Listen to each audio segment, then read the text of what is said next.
สวัสดีครับเราซุปเปอร์สตาร์ทั้งหลายของผม คือนี่ก็ดึกมากแล้วผมลืมที่จะอัดคลิปเพราะฉะนั้นแล้ว ผมจะสปีดรัน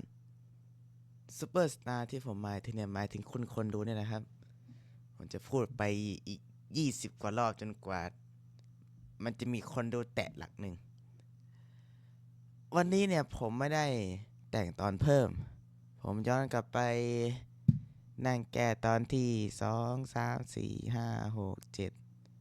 8อันนี้ผมเขียนไปครึ่งตอนแต่น่าจะตื่นมาทำใหม่อันนี้เนี่ยผมต้องเปิดคอมเงินมาเพื่อจะอัดเพิ่มต่อจะว่าอะไรอีกพูดหมดซ้ำเรื่องเดิมเพราะว่าต้องบอกให้โลกทั้งรู้ต้องบอกโลกทั้งรู้อะไรวะเนี่ยเอาเป็นว่า17%ของรายได้จากการแต่งนิยายกับ YouTube ผมจะไปบริจาคเป็นการคิด